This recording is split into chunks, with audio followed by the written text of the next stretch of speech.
Call me Ishmael. Some years ago, never mind how long precisely, having little or no money in my purse and nothing particular to interest me on shore, I thought I would sail about a little and see the watery part of the world.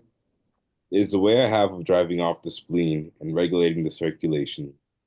Whenever I find myself growing grim about the mouth, whenever it is a damp, drizzly November in my soul, whenever I find myself involuntarily pausing before coffin warehouses and bringing up the rear of every funeral I meet, and especially whenever my hypos get such an upper hand of me, that it requires a strong moral principle to prevent me from deliberately stepping into the street and methodically knocking people's hats off.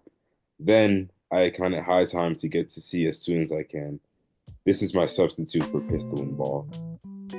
Guys will literally go to sea and hunt whales instead of getting therapy. Yeah.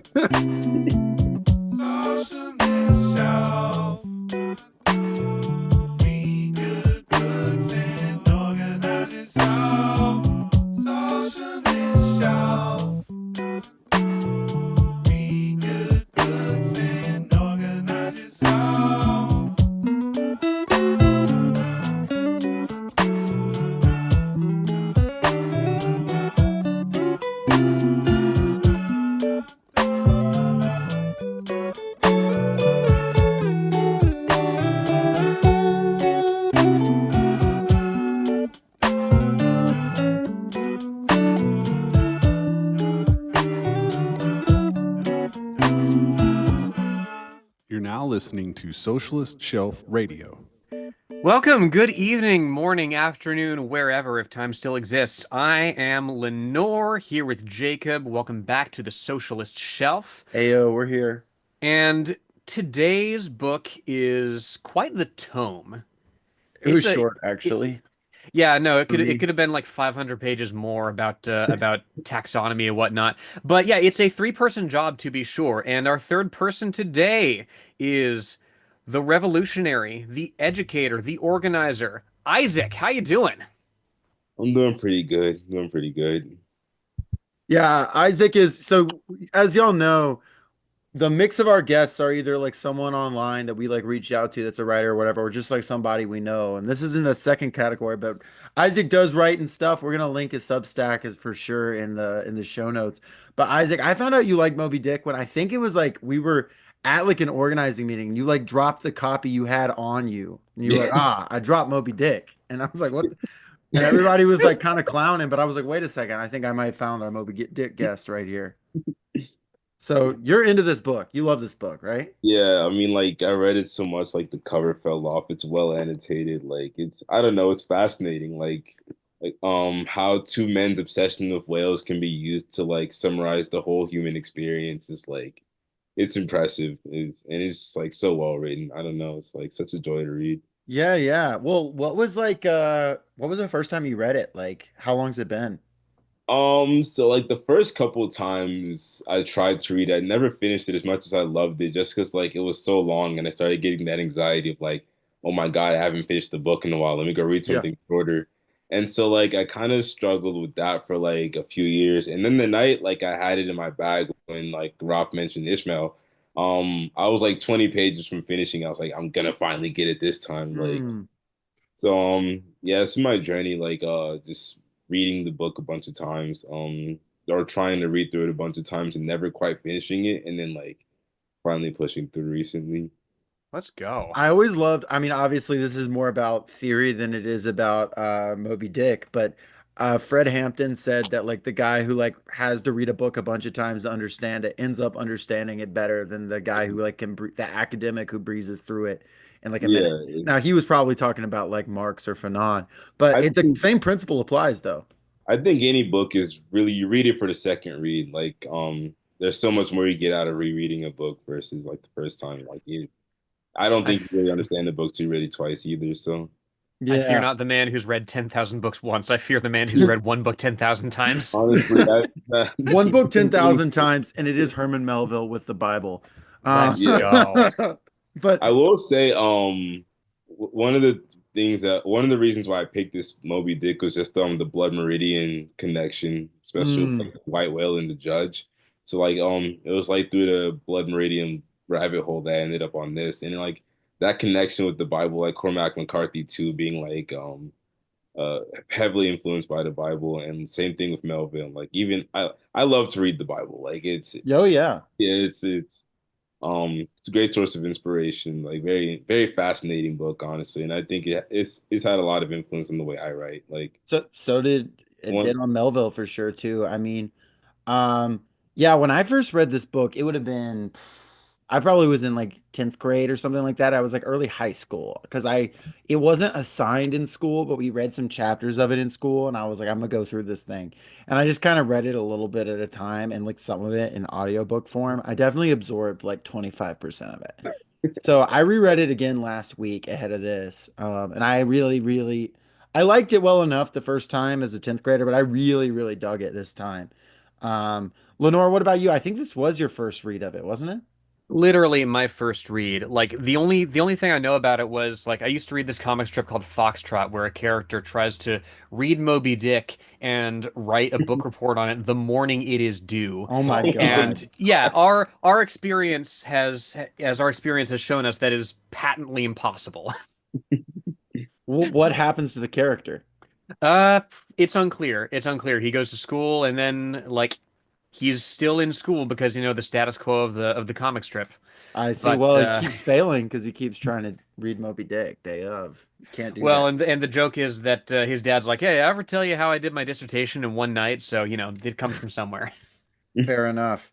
Well, this is I mean this is obviously we've covered some books on this show that are pretty obscure. If you're listening to this, it doesn't mean you've read Moby Dick, but you've heard of Moby Dick. And if you haven't, like you're listening to this in English, you've read Moby Dick or heard of it at least. You know, everybody, it's like considered like the great American novel, though it wasn't when it came out. So I'm gonna give a little background on this, a little context. Because also like the context of when this came out is super important because you're not this is not reading like a book that came out today. it was Certainly not the super same at the time. cultural or political context or anything like that. So it's super important to understand too. Um, Herman Melville, as a guy, he was born 1819 in New York City, the third of eight kids, and the child of a trust fund kid named Alan Melville. How many of those kids live to adulthood? Like most of them, like seven, I think. It was It wasn't going to be all of them. it was pretty solid like stats, but he Alan Melville was a trust fund kid before trust funds. He was just like living off of his inheritance for his dad that hadn't died yet. Was one of those guys. His grandfather's dad's side, his grandfather and his dad's side was in the Boston Tea Party, and his grandfather and his mom's side led the defense of Fort Stanwix in the Revolutionary War. So like they're kind of old American families, well Wow. established in New England. But that didn't help him because by the time his family died, he had already spent his inheritance and then some. So they realized he had absolutely no money. So they went from like living like posh to like a pretty bad situation. Um, Despite that though, apparently Herman like had a pretty solid like life until his dad died a little later on. Like his dad was able to hide their poverty through him. Now that was through deeper and deeper debt, which would come back to bite him in the ass later. But like, he was a good student, but his dad always said he was a good student and a bad study. His dad said he couldn't come in letters. His Alan Melville said I can't compel my son to study. And I don't want to basically he wrote like I don't really want to. Like my son's a sweetheart. He reads on his own, and I feel bad like telling him to study hard or whatever. He'll He get just around to like it. me for real. He did it though. That's the thing. He pulled it off. And he loved the antiquities though. He loved Greek mythology. He loved Shakespeare and he loved biblical stuff. His mom got him into the Dutch Reformed Church, deep in the Dutch Reformed Church. So, For any you of our know. Dutch Reformed listeners, that's a deep cut. Oh yeah. But Alan, his dad gets sick, and between the ages 11 and 13 for Herman, he deteriorates mind and body and dies. Herman will write a lot about this in the book Pierre. If you've read Pierre, basically that's like a lot of that is about dealing with his dad's death. Hmm. And so at this point, they're like, hey, we're in a shit ton of debt. His dad, this like, your deadbeat, but like decent guy dad is dead. You got to go to work. It doesn't matter that you're in school. So Herman gets put to work. Um, they put him to work at a bank as a clerk as a 13-year-old, which is wild. I'm not trying to have like my clerk be 13. Both ethically and like for my money. Um, and his brother starts up a cap and fur store, a little small business. But then the Panic of 1837 hits, the price of goods, especially cotton, falls, and he's running a, clothing store. So that collapses. So they got to move. The Melvilles move. Herman becomes a teacher. Like he's still a teenager, but he's teaching. You And could you could do that like yeah. well into like recent history. I mean, my grandfather was teaching high school, I believe it was calculus, before he was 20. Hell yeah. I mean, if he can do it. Melville starts writing submissions to a newspaper under a pseudonym called Fragments from Under the Writing Desk. A lot of these are lost, but it was just a thing he started doing. In 1839, he decides, okay, I'm, not digging teaching. I'm going to become a sailor. And then he and his brother together, the same brother who's had like two failed businesses at this point, they get together and they read A Hunt for a Whale called Mocha Dick. This was real. Mocha Dick. The Mocha Islands, they were calling the whale Dick the Whale. So he was like fascinated that there was this whale that was like killed a bunch of guys.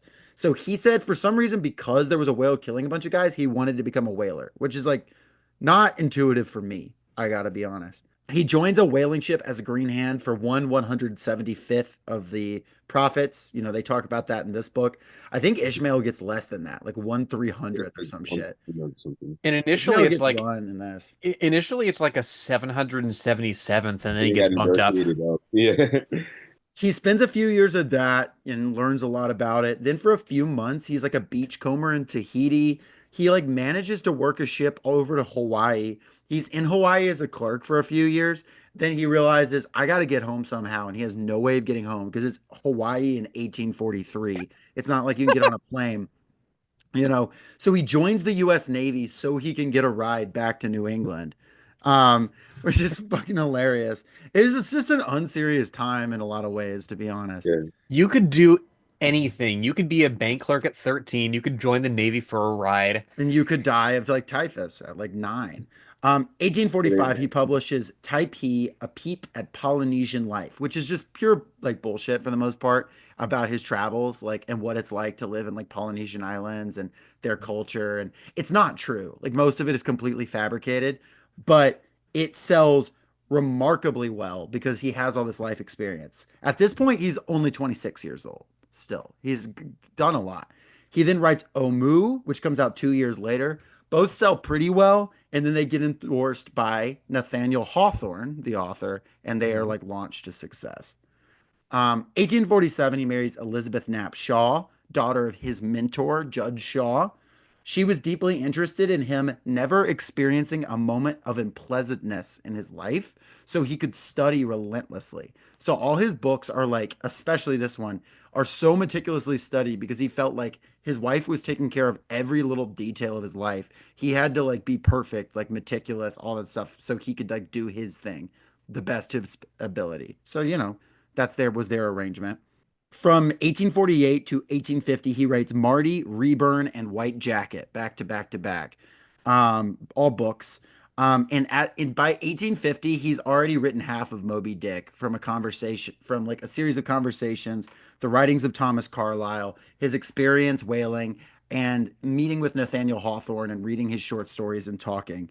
It's worth noting that like he had this like obsession with Nathaniel Hawthorne that was not like kind of both ways. Nathaniel Hawthorne was like, yeah, I've got this like guy that's like cool that like shows up at my house to try and talk about books and like brings alcohol. And it's like, yo, we're gonna talk about books. And I'm like, I don't know who you are. Like you're just like a guy who I wrote a review of a book one time and you like won't leave me alone. It's also worth noting like Melville was writing him letters that said stuff like, I wish we could like run away together, get married, live in a field of flowers. So there's a lot of stuff like that. Um, Hell yeah. it's not that he wasn't into his wife, it's just that he was into Hawthorne for sure. Unclear if he was into any other guys, just Hawthorne specifically. Um, We've had a few of these people lately, haven't we? I've been thinking about Yukio Mishima today. yeah, I read a essay by Rolando Joreff in the Gay and Lesbian Review, who is a Melville expert and said, I'm asked by my students, is Melville gay? And I answer, probably not. Did he have sex with men? The answer is almost for sure. Which you can see some of that in Moby Dick. Oh yeah. Uh, and, and now we're at Moby Dick, 1852. He releases it and it does fine. Like it sells, but like it doesn't sell even quite as well as his previous books. People liked his like fake books about like living in Hawaii more. It just doesn't quite do the same. Like people read it, like it makes back its money. Also, it doesn't help that he keeps changing the name. It was gonna be the whale, then it was gonna be the captured whale, and then it was gonna be he keeps not being sure if Moby Dick has a hyphen between Moby and Dick. And I like was gonna ask about that, like, because I've seen it like both yeah, ways. because he wrote it both ways. When they sent that shit out, when they sent it out like as essays, like because they wrote it in three different parts, and plus the story that like short story that's in there of that like one random ship gets published There's a separately. few of those. Um, Yeah. it like is Moby Dick one way, and then it's Moby Dick the other way, and it's not easy to correct that in like the days of like this type of typesetting. It's not like Yeah. digital, like it's a not an easy fix. Um, Moby Dick, after that, he doesn't do so well. He writes Pierre, a book called Israel Potter, which is a wild, Is is makes that like Harry Potter, it's not, but that's what I like thought. trying to do settler colonialism? No, no, it's just about a like an army guy named Israel Potter, but I thought it was funny. He writes this collection that includes Bartleby the Scrivener, which will of course become That famous Isaac, have much you read later. Bartleby the Scrivener? No. Oh, Good one. that's a fun one. It's literally just like a dude who stops doing work and then he just stops doing anything and then he just like stops like living. Yeah, he just says I would prefer not over and over. I would prefer not. Which is basically what he does here, because in 1857 he writes The Confidence Man, and it like breaks his brain, like working on it. Like people Did it say he shatter his becomes, confidence? yeah, I guess he becomes a nightmare to be around. He starts drinking a lot. People say he starts acting like Captain Ahab, like no joke. Like there's multiple letters from personal friends and family that's like, dude is acting like Captain Ahab now, which is like not what you want to be, especially No. when you wrote the book. Like, I um, mean, Captain Ahab was able to quit smoking just like on the spot that's true. That's because he true. was too locked in. So, Get there's ups and get downs. on the Captain Ahab like AA program. Yeah, at this point, like no one gives a shit about his books anymore. Like he can't sell a book. He tries to go on a tour. Nobody's like interested in it. He submits poetry to like papers and they won't even publish it. It's lost. Like most of that poetry from that period, we don't have it anymore. Nobody knows where it is. He is able to get a small publish poetry of odes to like dead Union soldiers in 1864. I do want to I do want to note that like writing from like 1857 to 1870 wasn't the best time to get fiction published. People had like other shit on their minds in the 1860s, you know? like like people weren't buying a lot of fiction in like 1860. You know what I mean? Like people were fighting and dying in the Civil War Yeah, but I mean, from in that decade. 99% of people writing during a war give up before they write the book that distracts everybody from the fact of there being a war. Supposedly so, but this is also the only time of his life he does anything political at all. He's unfortunately like an enlightened centrist through a lot of his life. He's very like kind of like his politics are very like liberal for the day. He's big Lincoln head, but like he's just kind of like he's like we got to abolish the slave trade so we can get to a society where we all like own our own little plot of land and are like like he would probably be kind of like a libertarian type now. He did believe a lot in personal liberty, which is like better than a lot of people did in the 1860s, but he also didn't do much about it. You know what I mean? Like he wasn't going to throw down to deal. He was an abolitionist in theory, but he didn't do much about it, you know. So almost done with his bio here because he didn't have a lot left. He eventually had so little money he had to get like a day job. So he becomes a customs inspector and he does that for the rest of his life. He's famously an uncorrupt customs inspector in New York in the like late 19th century, I was which gonna is say, he like, they try to fire him over and over, and his superior repeatedly keeps him around because his superior is a secret fan of his previous work. That superior's name, I'm not kidding, Chester A. Arthur, what? goes on to become president of the United States. I Basically, was like Wow. So like just kind of random.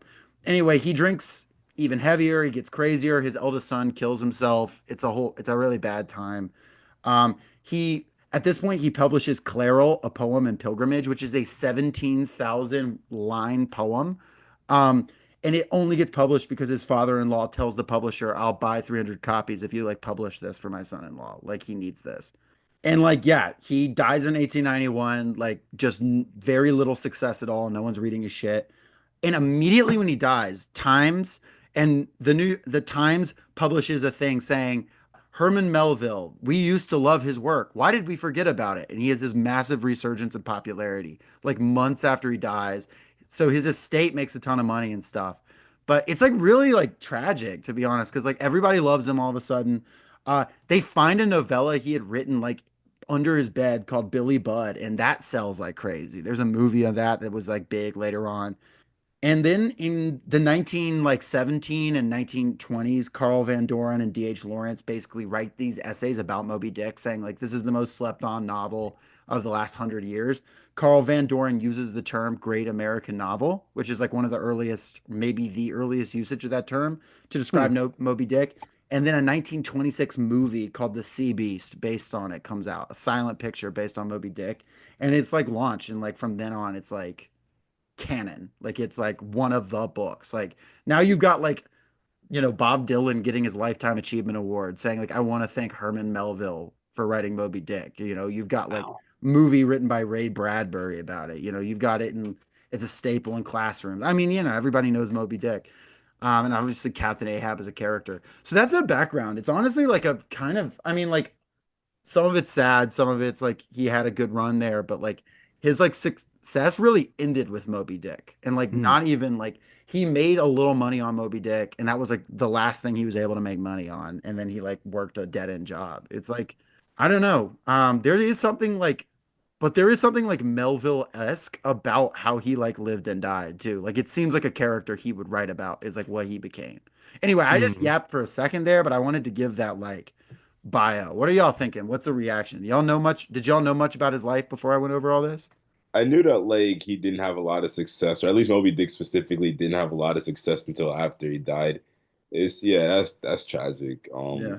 Like literally months. Like it'd be one thing if it was like okay, 20, 30 years later, people like dug it back up, but like that's like the worst example of like not giving them their flowers while they're there because you could Yeah. have done that shit like 2 months earlier and like No, it was literally like an article written basically as a eulogy for him that like relaunched his career. Somebody was just like sitting on that until they heard he died and then was Yeah. like, okay, this is gonna get traction. Like, It would be crazy if, yeah, it was like, I mean, that's a type of virality, right? Like that, they had their own version of virality in the 90s and it was just 1890s. It was just happened who to be limited to that press. who was it that like there's been people who have had obituaries run about them like prematurely, but I can't no names are coming to mind right now. That would be cool to get to read it. Uh, I do know, I mean, Oh, like Mark Twain. Mark yeah. Twain. Crazy that we haven't covered him. We'll get to it. But Bram Stoker is an example of an author we covered fairly recently with Dracula that he was launched to fame like 15 years after his death. But at Mm, least there was like a little breathing room there. mm. Um, because Dracula didn't sell for shit either. Another example of a book that they changed the title at the last minute. Um, What was the original title again? I forget. The Undead Ah, was that's the right. original title because Bram Stoker came up with the term undead for Dracula. Which, Mm, but listen to the Dracula episode if you're interested in that. It's a good episode. mhm. But that's the background on Moby Dick. And it's like worth noting, we are jumping 150 years plus back in time with all kinds of things, including the political system, the way people talk about each other, the racial dynamics, the modes of production, even. Like, it's capitalism, but it's a very different type of, early, like not even fully industrialized capitalism with like a lot of like leftover holdings from like a feudal era. It is like a weird and different world. Mm. So since I've talked a good amount, do either of y'all kind of want to set like what is the overall story here for those who don't know it of Moby Dick? What is the what and what is, what is he doing here overall? Not no pressure. I know that's a huge thing to summarize, but Well, as the aforementioned comic put it, it's about a whale and some sailors. no doubt. Um, Yeah, no, Isaac, you started us off with one of the most iconic openings to any novel, American or otherwise. There's a guy Ishmael, and He wants you to he's call you that at least. that that's On that. that's Yeah. that's true, and I want to. And we'll unpack like the why of that because I'm a little curious about it. But like that, it's he goes to sea because he's like kind of feeling the malaise, the ennui, I guess, and he meets these like weird, crazy people who are out there also looking for a whale. Specifically, one guy who got his leg bitten off by a whale, Ahab, He's and taking it. that's He's taking it well. yeah, and that's like his Taking life. it well. Oh my God. Okay, come on. Sorry, sorry. That will not be the last whale joke of this episode. I'll warn y'all now. Um, Isaac, I know because we're all in the socialist like organizing space. I'm curious how this novel hit you, like before and like during and after, like you kind of evolved like politically.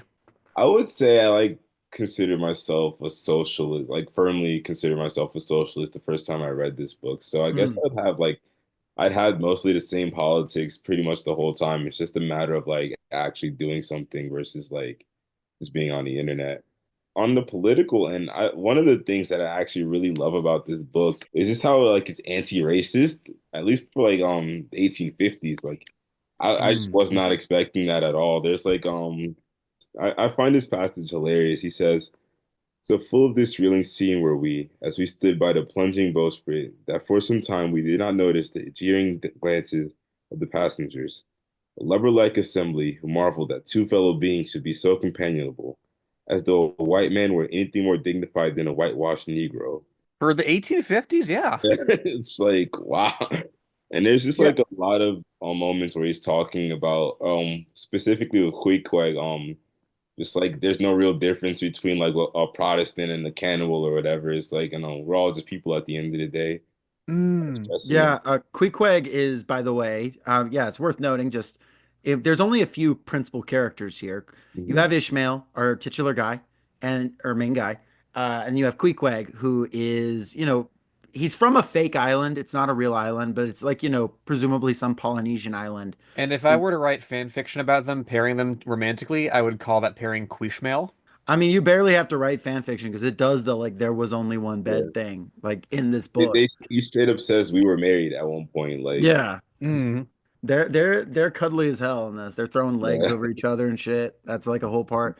But yeah, like, yeah, and he repeatedly says like obviously like the language he's using here is of course outmoded. Like don't no doubt if yeah. like one of us It's was the throwing 1850s, around sure, yeah. if I was, one of us was like describing a Polynesian guy as a savage, like that's obviously outmoded, offensive language now.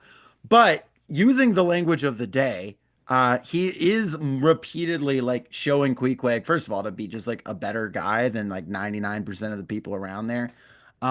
But he also like uses some of these terms in like interesting ways. Like he talks about like people as cannibals, like he uses that word, but he doesn't but then he like goes on to be like, we're all cannibals, like we're all like eat people who are like vicious and eating and this. He makes like the really like random claim that it's worse to eat meat than it is animal meat than it is to eat human meat, and then he doesn't substantiate that. That's a little interesting. But like, but that is one of the things he's doing here. He's like rapid firing thoughts. And they're not Yeah, necessarily like Melville's thoughts. I don't know how much of it is Melville, how much of it is Ishmael, but you've got this guy Ishmael who is like a teacher by trade who has to go to sea to not kill himself basically. And so he's kind of like not that he's not smart, but he kind of has this like pseudo intellectual vibe to him too. Like he's thinking real deep thoughts, but he also is like that type of guy that you kind of got to tell to like shut up sometimes too. yeah, Like if you absolutely. knew Ishmael, you would have to be like, dude, like just like lay off for a second. I was thinking about this today. Like there's so much of this that like he has all these like he throws out these statements that it's not like as nakedly just accept bizarre shit Yeah. that Yukio Mishima asks of us. But, to my mind, it's like, okay, this is the way your mind works if you're an overeducated kind of dude who just has shit else to do at sea between whales. Isaac, I think I got you off. What were you going to say? Oh no, I'm just saying like it usually ties back pretty well. Like he goes on these crazy tangents and he'll like pull these profound truths, but like Hmm. you see how he got there. Like it's not completely out of left field, and I think it's just so fascinating how that happened. Hmm. That's true. That's true. And like Jacob, you were talking to me about it earlier, and it kind of helped me put it in perspective. Like the average reader in 1851, if they're not in a coastal area, they don't know what whales are. Right. Like, They don't have photography. They don't have, you know, they've heard of whales. Maybe they've got a picture book, but like who says that's accurate, you know?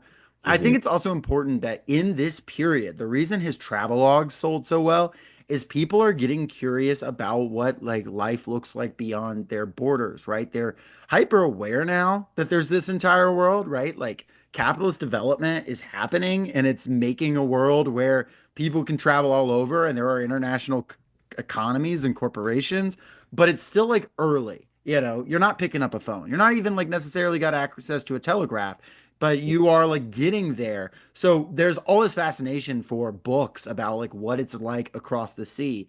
And so these things like describing whales and different types of whales and shit like that, people were eating this up actually in the period. So it's not just like this guy who's just decided to like just basically info dump on whales, though it is that, but it's also like people wanted to know this stuff too. So there's like, or at least there was a lot of books like that going around. Clearly, like this book didn't quite strike the same chord he hoped it would. But yeah, that's also like an important fact. Though it is also interesting because like he gets most of the science right on the whales. There's some like stuff that's wrong, but it is interesting to like be in the headspace of a guy in the 1850s Hmm. who's like educated for the period. there's so much of the he. That's the thing. Like he devotes chapters and chapters and chapters and pages and pages and pages to cetology, right? To the physiology, to the taxonomy, like the different classifications of whales, Oh, whale species. Hmm.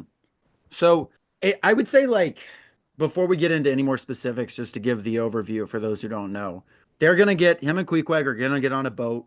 They're gonna go hunt whales, and there's gonna be a captain on this boat, Ahab. You've probably seen at least a parody of it where it's this one-legged guy who's mad because a whale took his leg, Moby Dick, the great white whale, Mm. and they're going to chase that shit across the world, and it's going to be a man versus nature thing, and it's going to be incredibly self-destructive, and Ahab's going to end up getting everybody killed, except Ishmael, who gets to survive in a coffin.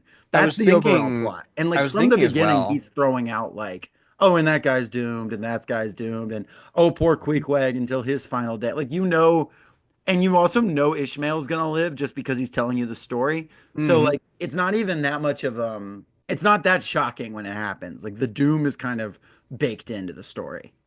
And Shakespearean. what a banger of a bar trivia question, by the way, is like, okay, who were the other two captains of the Pequod, which is Mm. Ahab's ship? Like you got Peleg and Bildad at one point, who I just imagine as Statler and Waldorf from the Muppets. They're like razzing each other. I like that. But that is the interesting thing. You know, there's bits that are a little more of a slog to get through. You know, with the context in mind that he's like overcoming the incredulity of his audience by saying, okay, this is what these creatures are. This is their grandeur, their stature in like the world and in human mythology and legend and whatnot. But between that, like you do have some like legit like ripping character work. Like Queequeg shaves with the harpoon. Can we talk about that? Yeah, no, like that, Quick's cool as hell. like that band of mercenaries that Ahab hires specifically to kill one whale. Like, Mm-hmm. Mm. You talking about like Fadala and those guys? yeah, Yeah. To kill a whale and also to like throw out some prophecies. yeah. Mm-hmm. I yeah, so what we're not going to do is go through every detail of everything that happens in this book. I recommend you read the book. I recommend, you know, just go through it, have fun with it. You know, I often tell you do not read this fucking book when we do a review. And this one, I'm telling you, absolutely do read it. But what we're going to kind of do is talk about how the narrative is structured. And we're going to pull out bits and pieces of it we find interesting. If you've ever seen this book, it's thick, it's dense. Every sentence is full of a lot of content. So it's just, you know, we could do a whole podcast on this book, and we're not going to do a whole podcast on this book. We got one episode. So basically, throughout of they are hunting whales with that one whale, that one white whale in mind, that one great Moby Dick, chief of all whales. Uh, And throughout it, Ishmael is then kind of saying, okay, now we hunted this whale. Let me explain to you what the process is like. I gave you the overview, I'll zoom in. And it's interesting because like Ahab is obsessed, but Ishmael also has his own level of obsession. I feel like this whole book is also Melville's obsession. Like this whole book kind of like smacks of just like obsessing and hyper fixating and like uh I don't know. What do y'all think about that? Because that's like how I felt the whole time. Even if I wasn't digging something, I'm like, yeah, but he does, you know? I don't feel like there's a neurotypical explanation for this, to be honest with you. Yeah. But yeah, that theme of obsession, specifically how they contrast Ahab's like just self-destructive forms, and then what's it Ishmael's just more wholesome, more I guess a healthier form of obsession. Yeah. Specifically with He's not knowledge. getting people killed at least. Yeah, and I think of like the chapters, two chapters, specifically with this. Like one is Cetology, actually, is the name of the chapter. And it ends with one of my favorite lines where says, "For small erections may be finished by their first architects. Grand ones, true ones, ever leave the copestone to posterity. God keep me from ever completing anything." And so it's this Mm, idea of like he has this obsession. He wants to accumulate all this knowledge about whales, but he's doing it to pass it forward so that other people can build upon it. So that like other people who are obsessed with whales have a greater foundation to build on that knowledge. And it's so interesting. Like you're reading a book written in 1850 with like modern understanding of whales, so you can see like where his shortcomings were, like the incompleteness that he acknowledges at the beginning of the chapter is in his knowledge set. Like he knows he doesn't know, he'll never know everything about whales because he lives in 1850. And so, there's points in where he just says a whale is a fish. We know a whale yeah. is not a fish. So, He even acknowledges some people at the time disagree with that. And he's like, bullshit. Of course it was a fish. Next question. Well, and what you say about Isaac contrasting Ishmael's obsession with Ahab's, right? Mhm. And how there's that fundamentally communicative like teaching aspect about Ishmael's obsession. That really strikes me because Ahab like is just he's a he's dude, yeah, but like for every wrong reason. oh yeah, yeah, no, he's a very private person. Of course, when he's like loud and he's like talking to people, it's because he's ordering them around like for the purpose of catching the whale. Like, and he's given to like these long silences, right? He's a very isolated guy most of the voyage. Like, it takes 28 chapters for us to meet Ahab during which time he's mostly just like chilling in the captain's quarters until he finally decides to come out and be like, "What's up?" Here's You how know we who first else? hear of Ahab. He's talking to the guy hiring him, and he says, talking about Ahab, "He's a queer man, Captain Ahab, so some think, but a good one. Oh, thou'lt like him well enough. No fear, no fear. He's a grand and godlike man. Captain Ahab doesn't speak much, but when he does speak, that you may well listen. Mark ye, be forewarned, Ahab's above the common. Ahab's been in colleges, as well as among the cannibals, been used to deeper wonders than the waves, fixed his fiery lance in mightier, stranger foes than whales. His lance, aye, the keenest and surest, that of our isle. Oh, he ain't Captain Bildad, no, and he ain't Captain Peleg. He's Ahab, boy. And Ahab of old, thou knowest, was a crowned king. And it's Don't be worth Captain noting. Peleg and tell me it's raining. It's worth noting, Captain Ahab of old, he is referring to the Bible's Captain Ahab because Herman Melville is an obsessive. He is obsessive about the Bible. If there's a biblical reference in this, you're like, is that a biblical reference? It is. And he's like three steps ahead of you. And it's interesting because Herman Melville did not believe the Bible was true either. People who knew him said he could basically quote anything from the entire Bible, Old or New Testament. And he said multiple times, he's like, none of this is true, which is fascinating. He's a fascinating type of guy. I think a lot of us have relationships with various texts to that effect. Oh yeah, 100%. I'm right there with it. I know the Bible pretty damn well. But like it is interesting. Ahab is this wicked king from the Bible who was obsessed with destroying God, but also like driven on by his wife, Jezebel, Hmm. who's like more famous than him. But like it's interesting because like his actions are kind of like pushed through this one woman who is like pushing him forward. Now, Ahab in this doesn't have that, but he does have the white whale, right? Who is also this violent force. So, and it's interesting, if you want to do a one-to-one comparison and the white whale is his Jezebel, then there's almost like a romance between him and the white whale and a hate and it's all kind of going on at the same It is time. not the opposite of love. Yeah, and they get destroyed.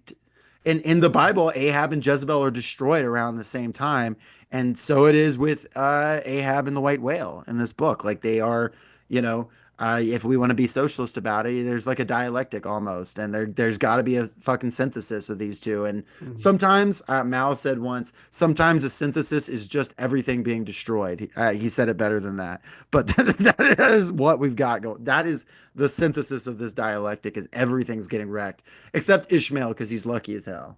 I do want to point up as well the sheer crunchiness of this guy's prose, right? The way he describes Ahab at first. Oh yeah. Uh, there seemed no sign of common bodily illness about him, nor of the recovery from any. He looked like a man cut away from the stake when the fire has overrunningly wasted all the limbs without consuming them, or taking away one particle from their compacted, aged robustness. His whole high, broad form seemed made of solid bronze and shaped in an unalterable mold like Cellini's cast Perseus. Like it is crackling with these descriptions, like the it's referential. It's and in referential to art, to history. You can look this stuff up and see exactly why it's the perfect metaphor. It's very Lovecraft in that regard, right? No, there is no wasted phrase here. It is funny you mentioned Lovecraft because he has a section he says earlier on that he mentions there's a horror he can comprehend, and I like Uh-huh. lost it. It's something along those lines. I was like, if he saw the horror from Lovecraft, Ishmael could comprehend it. Oh no, I like to think of like this book as like proto-cosmic horror Oh because yeah. a lot of the ways it Mm. describes whales, it like treats them as like these eldritch abominations, and like specifically with the fact that like no one at this point can really see a whale, right? Like very few people even know what that looks like. He says, if you're not killing them, you don't know what they look like. And so they're just these unfathomably large beings that exist really outside the bounds of human imagination. And so, a whale in 1851 is like Cthulhu to us at this point, Yeah. and it's constantly dealing with like the edges of our knowledge, and just so seeing that theme pop up in like this book about whales is just And they're No, not even literally. sure, like, he's like, are they going through like water bridges under North America? Are they like, he's like theorizing all this stuff? It's and like when he's breaking them down, he's got all these questions like, what do they feed on? What's the deal with white squids? What's the Mhm. deal with, I'm like, he talks about the killer whale and has one of my favorite quotes where he says, exception might be taken to the name bestowed upon this whale on the ground of his indistinctness, for we are all killers on land and sea, Bonapartes and sharks included. I love So, that. but like he does talk like I think there is like definitely like the vibe of like that kind of grand statement that's also kind of funny that like works really well. Like we read Ballad of Black Tom on the podcast. Oh my God, like a year and a half ago now. And like Hmm. one thing that hits about that is he's saying like genuinely scary stuff that's also kind of funny. Like, Yeah, like Tom saying like I'll take Cthulhu over you motherfuckers any day and things Oh like yeah. but it's also genuinely like chilling because he's like dooming the universe. Mm. It has that same type of vibe here. And like the ocean, like now, even with like what we know, is still incredibly like scary to me. It is incredibly overwhelming.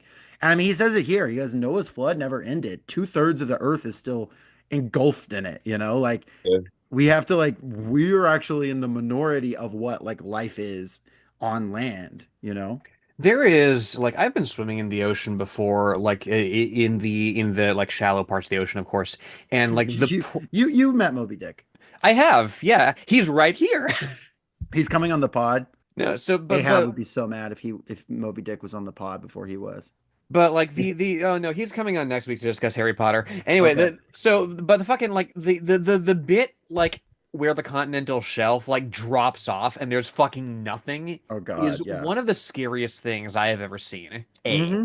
But B also like, Melville went out to do whaling at one point, you mentioned Jacob, and like I feel like he would have maybe if he could go forward in time and read what he wrote about this, he might have taken a different course in life, because he does take great pains to say, yeah, this sucks, and he Hmm. foreshadows it. Like, I'm thinking that bit in chapter 5 where Ishmael's in the tavern and like he's sitting down to a table with a bunch of whalers and he expects to hear like war stories from them, and none of the whalers talk while they eat. Yeah. Just a profound silence. And like, okay, like whaling is gonna suck. It's interesting too, though. Like it sucks, but it's also, this is such an interesting time in history, right? Because capitalism is developing, but it's not like in this like fully robust form yet. Like we've got like Marx writing and living right now, but it's not like we're not at like imperialism yet, or like, I mean, we certainly have imperial ventures, but we're not at like Lenin style imperialism, monopoly capital. Like that stuff's not formed. This is all like kind of a morass. And you have like describing like the areas like this, they're like kind of living at this point of extraction that is like very interesting, where they're literally lighting the lamps that it's like the knowledge economy needs to function. And there's something like super fascinating about that to me too, and they go through this trauma to like make the world spin. And when it describes the town, right, like when it's describing like New Bedford, it says it's the dearest place to live in all New England. It is a land of oil, true enough, but not like Canaan. A land also of corn and wine. The streets do not run with milk, nor in springtime do they pave them with fresh eggs. Yet, in spite of this, nowhere in all America will you find more patrician like houses, parks, and gardens more opulent than in New Bedford. Whence came they? How planted upon this scraggy scoria of a country? Go and gaze upon the iron emblematical harpoons round yonder lofty mansion, and your question will be answered. Yeah, it goes on, but it's like fascinating. Like they are living this traumatic, like warlike experience that like leaves these guys unable to talk at this like very particular point of extraction, basically grappling with unknown horrors as like humanity tries to drive forward. And I don't think it's an accident. He refers to whales almost always, or like every other time he refers to whales, he calls them leviathans. And Mhm. that's not an accident, because leviathan, I mean, first of all, it's just a cool word, but second of all, in the Bible, right, in the book of Job, God says to Job, like, he's saying, look at Leviathan and Behemoth, these examples of these animals. We don't really know what they're supposed to be, but these grand animals, dinosaurs, dragons, hippos, I don't know, something huge and dangerous, alligators, that like, it's like, can you put a ring in its snout? Can you tame it? No, like you have no power, Job, like compared to me. That's like the thing. And what we're seeing here is they are putting a ring in the snout of the Leviathan. Like they're barely able to, but like humanity is now like at a point where like what was used as like irony in the Bible is being accomplished by like the productive forces. And it's paying it in human blood. It even says like you don't light your house without having a drop of human blood inside of it. But like holy shit, like there's a lot that like hits there, and like it like is kind of mixed in with that like eldritch horror vibe of like they are contending with leviathans and slowly winning, all for capital, not for themselves. They're getting like And what, I, 1/700th. and I think like Ahab really is representative of that, like that knowledge, that innovation, that innovative mind that's used primarily to serve the ends of one person, ultimately for leading to the destruction of everyone.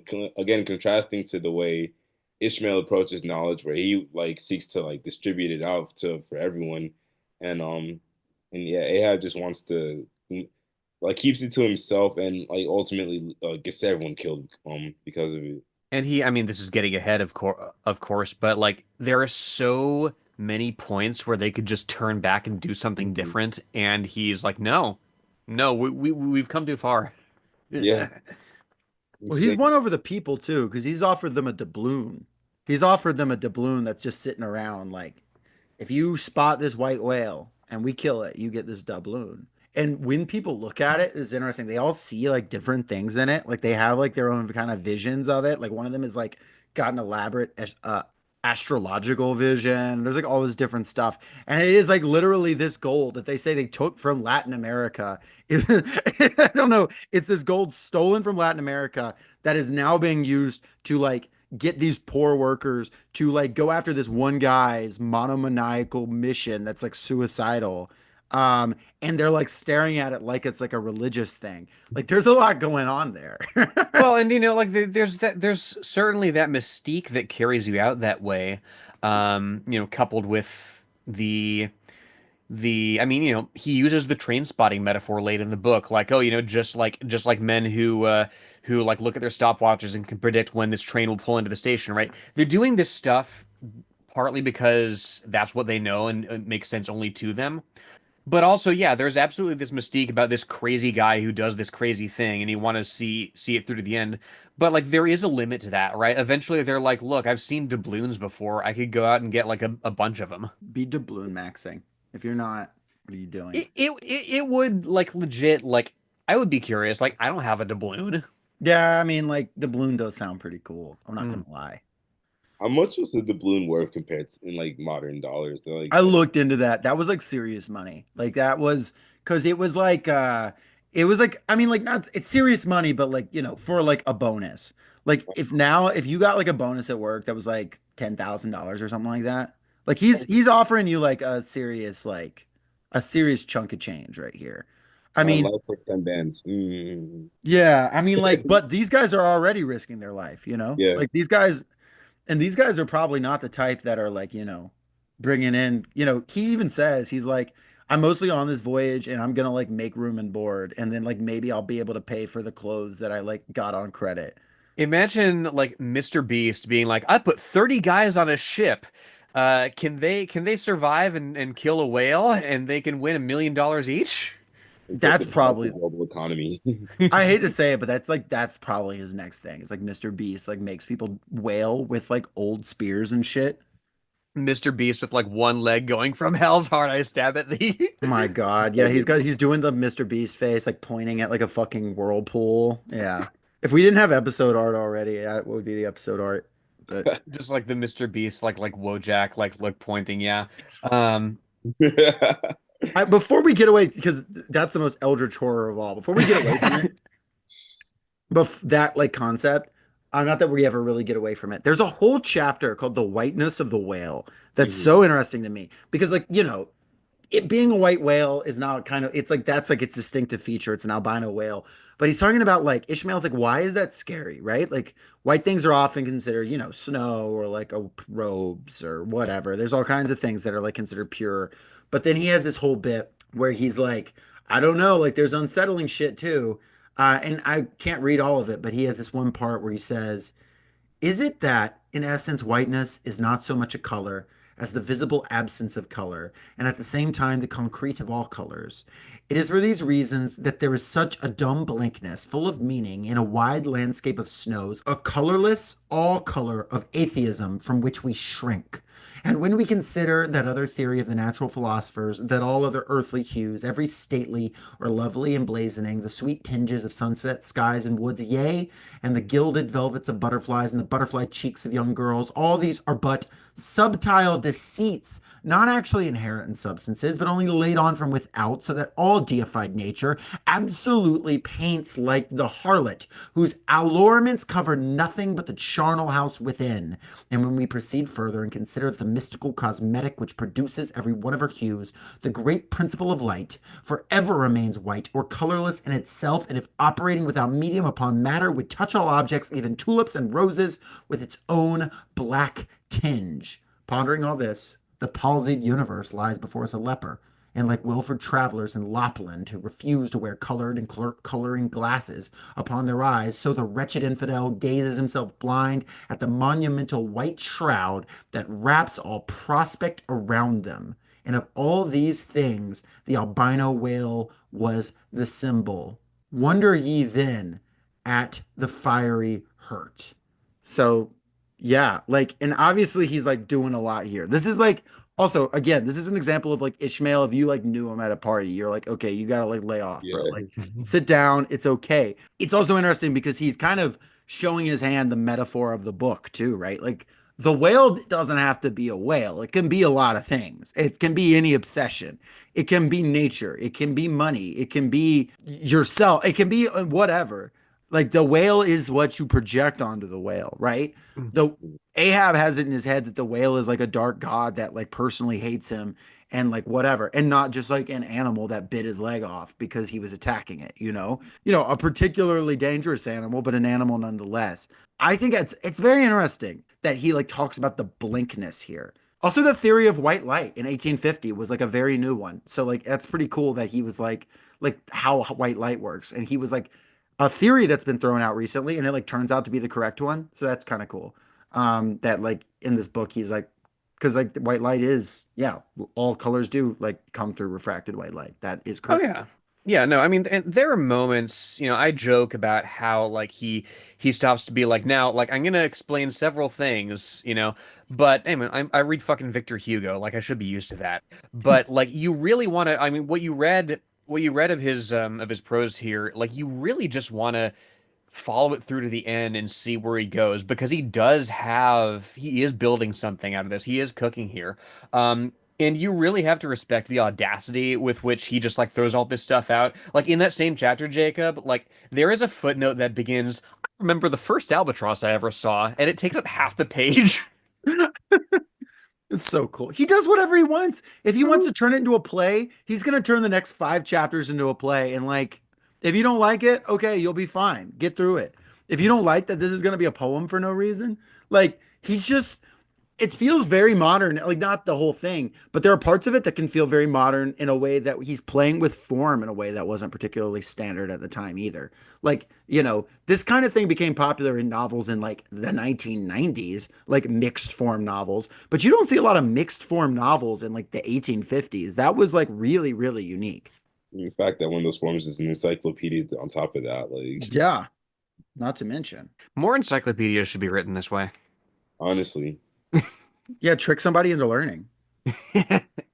I've certainly learned more about whales than I thought I would ever know. Just at any point in your life. There's also that idea of the whiteness of the whale plays off the since you are projecting onto it, it does play off that fact that nothing's scarier than your own imagination, right? Like it's playing into that fear of the unknown that's just No doubt. Because they don't see the whole whale at any mhm. point. That's like you pointed it out already. Like they kind of gotta like he's constructed what a whale looks like through like multiple like seeing it and the like Mhm. a dead baby one and like bones and like you don't see it all at once. It takes about 500 pages to get to the white whale, at least in my edition of the book, which is a signated edition from 1961. And along the way, like you see, not only the contours of whales in general, but like the effect that this one particular asshole whale has had on people. Like you meet ships that the whale has attacked. You meet ships that like don't even believe in this white whale, and you meet ships that are just like, oh yeah, we've heard about this thing. Don't go near it. Like, why are you doing that? Like it's such a huge. It's an enormous. It's like swimming through. I've said this before, but like it's like swimming through the ocean and like something huge like swims right by you, and you can vaguely discern its shape and its size. Speaking of something huge that just goes right by you and is also a ship, what is the deal with this like town ho subplot? This like the ship, the town ho. Just there's this random like short story that just shows up and then is gone. And he published this separately as a thing for the book, like to like promote the book, like come read my book. This is like a chapter from it. And then like I feel like I mean like it gives the right vibes, but it is funny. If you think the book's gonna be about that story, you're gonna be mad as hell. But reading it. But like I don't know, what's the deal with this? Y'all have any thoughts on what's with this townhouse subplot? This was the thing that he's shooting the shit with about like he's like, well, because it's my fancy, I will relay it to you the way that I told these like Spanish dudes that I met. Yeah, it's Mhm. so weird. I don't know, Isaac, what are your thoughts on this? Because I was totally adrift here. Ha, adrift. Yeah, this one kind of lost me. I can't even lie. There is like because it's let's get into the what of it. Like there's two dudes on this ship called Radney and Steelkilt. Mhm. And like it's Just too classic. Too. I'm listening to. I got to do like a sitcom or a podcast. Radney and Steel Kilt. I'm gonna Those guys got some shit to say. like the next two cats that I get are gonna be named fucking Radney and Steelkilt. You're cursing yourself. They're gonna be fighting like a motherfucker. But yeah, Oh, is like this one that with the mutiny? Yeah. Yeah, Like they okay. had a mutiny and it was like over like some people being mad and there was like the mutiny was like slowly happening. Yeah, He was like every crushing day it. if somebody was defecting, I needed a refresher on it. It's just it's just weird that he's like throwing this in here. And the only thing I can kind of think when I read this, I'll tell you my impression is Melville like has this moment where he's like, I'm really good at writing. I know I'm really good at writing. I'm gonna see how far I can like stretch this. Like I'm just gonna throw in this thing I want to throw in and like it'll be fine. Mhm. And it is. That's like kind of my read on it. He didn't know how what he was gonna do with this like little story, so he just like attached it there. But I remember like kind of setting it down and just being like, this is baffling. Like it is one of those moments where it maybe even for me overreaches a little bit. Like, what are we doing? That reminds me of that subplot in Huck Finn, like the Duke and the Dauphin, where it's just like that Oh stuff all to yeah. do with the rest of the story, but it's just like here and it's like, oh, okay.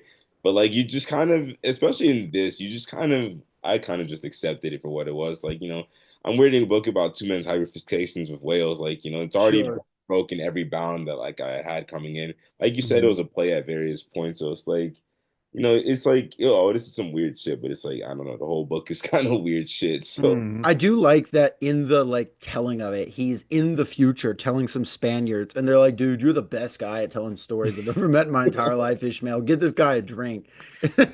Well, and the blood meridian connection as well. I'm glad you brought that up, Isaac, actually, because it's in many ways like everybody in Blood Meridian is like enslaved to the frontier in some way, right? And it's just inexorable progress, whether you're driving it forward and doing settler colonialism or whether you're, desperately fighting against its inexorable advance. In a way, I see a little bit of that in this because he's got this long story of these two guys who hate each other, Steelkilt and Radney, and then like he goes on for pages and pages and pages and pages about this, but then like in the space of a single paragraph, it's like all was now a frenzy. The white whale was the cry from captain, mates, and harpooneers who, undeterred by fearful rumors, were all anxious to capture so famous and precious a fish. And like within the space of a single paragraph, this fucking eldritch abomination just crashes in and renders completely moot this interpersonal like dispute. Hmm. And that's the thing, like when you're out here, um, whether or not you are engaged in an obsessive pursuit of it, I argue, like it still has the power to just come in and ruin your shit. Lenore, I have a counter argument I just realized. Yeah. What if Melville was the guy who invented the Family Guy style cutaway gag?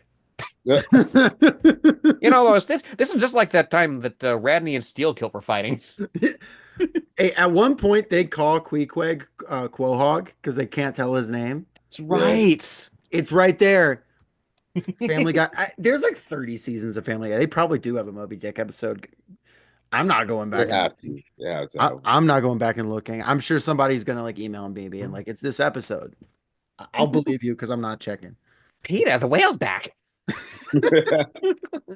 Anyway, they of course like they move forward. There's a bunch of like little characters that they don't matter a ton, but they're like around, like Stubbs and there's Starbuck, who I just think of Starbucks.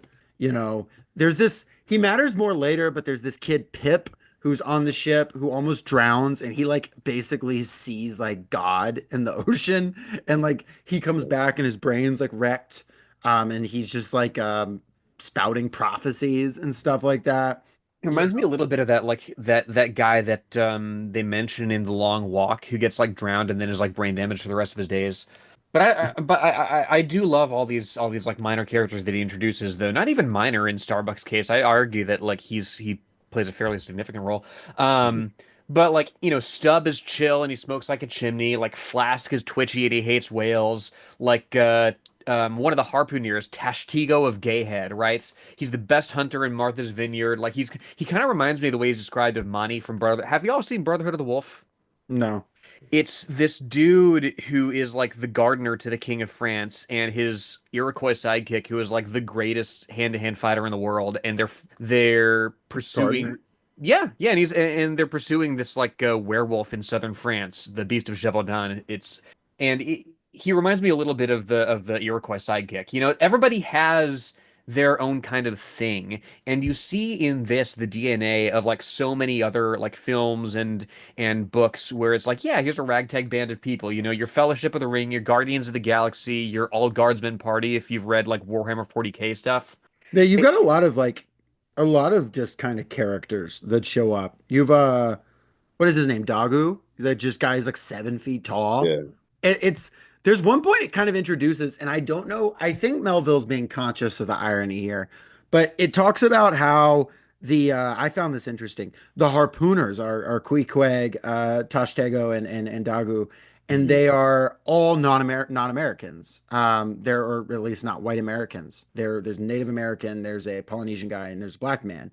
And he says and then all the captains who were kind of telling him where to throw the harpoons are white.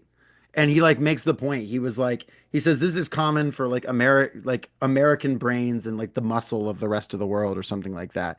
And I don't know. I think Melville's picking up on the irony there of kind of like that a lot of this like the point of extraction stuff too is happening like through the labor of like, racial minorities and people from the rest, at this point, obviously like slavery is still going on in the United States. They're about to get ready to start importing a lot of Asian immigrants to build the railroads. They're gonna not too long from now do the Panama Canal with American engineers and Panamanian labor.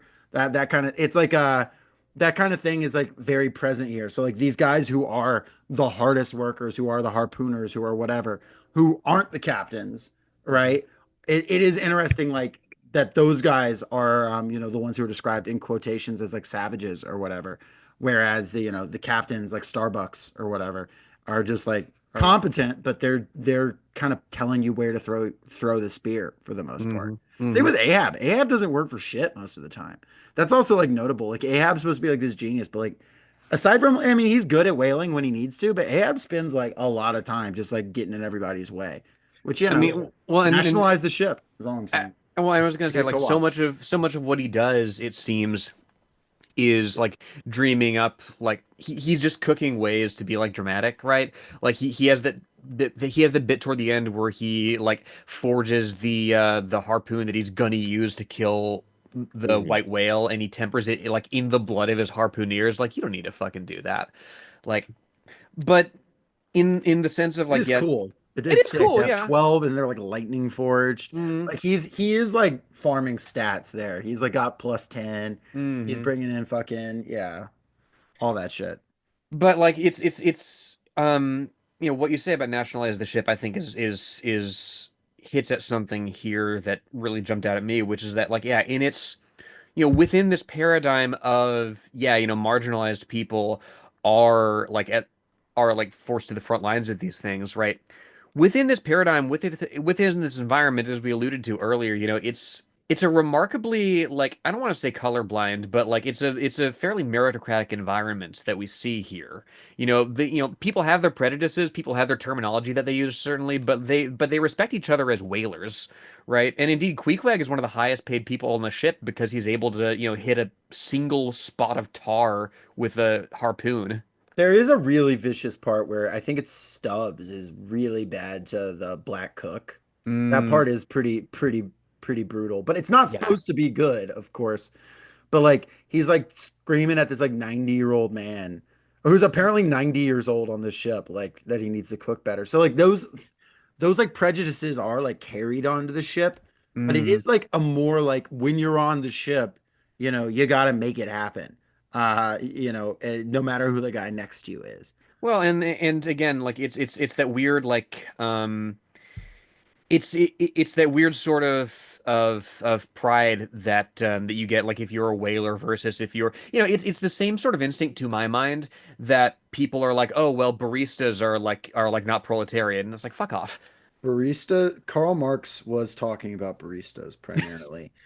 When he was talking about the labor aristocracy. I mean, labor, yeah, petty bourgeoisie getting paid like $11 an hour.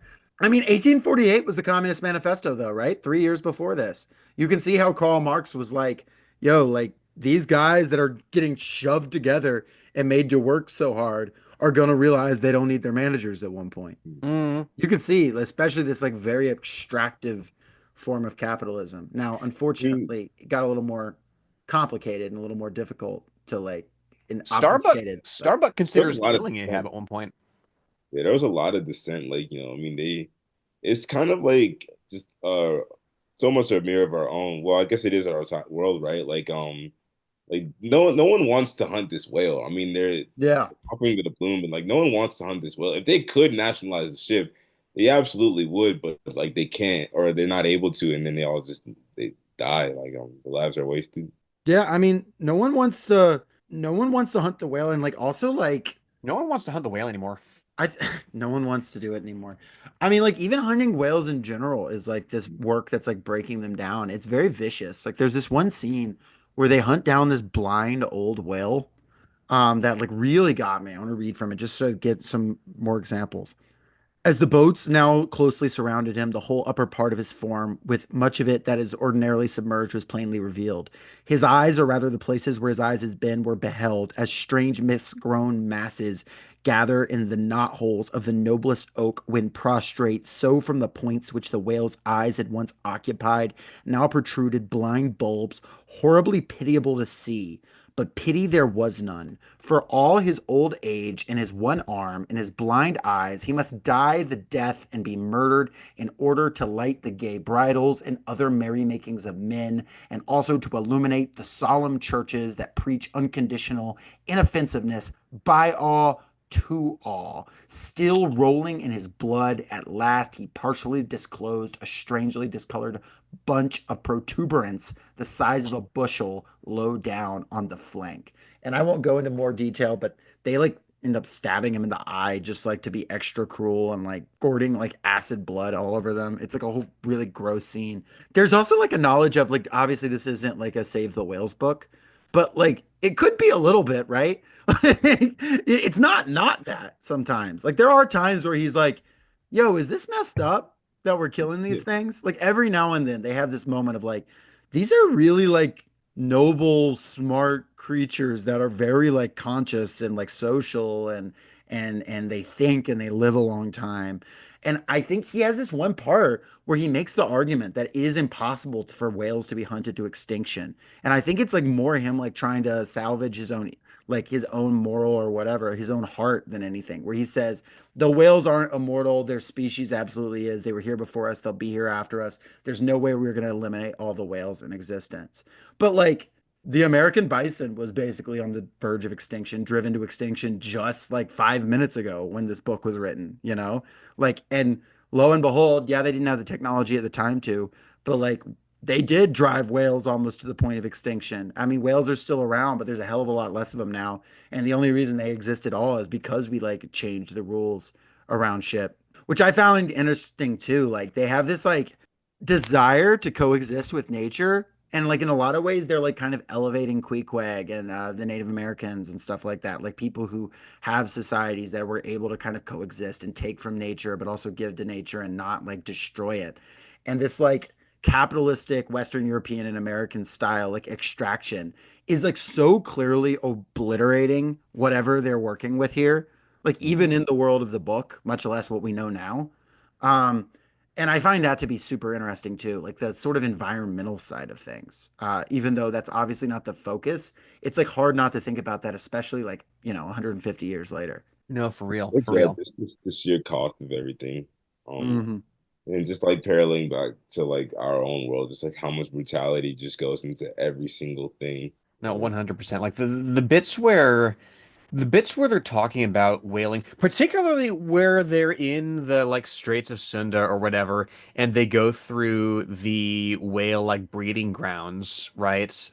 And they see like all the the mother whales and the like the baby whales, and they're just like, yeah, have at it. There's bits where they're hacking them to pieces, and it's just like harrowing. I Mhm. gotta say, another reference. Avatar 2 does this. Have either of y'all seen Avatar 2? I've no interest. Yeah, me Lenore, neither. it's so fucking good. Oh yeah, First of all, Avatar underrated.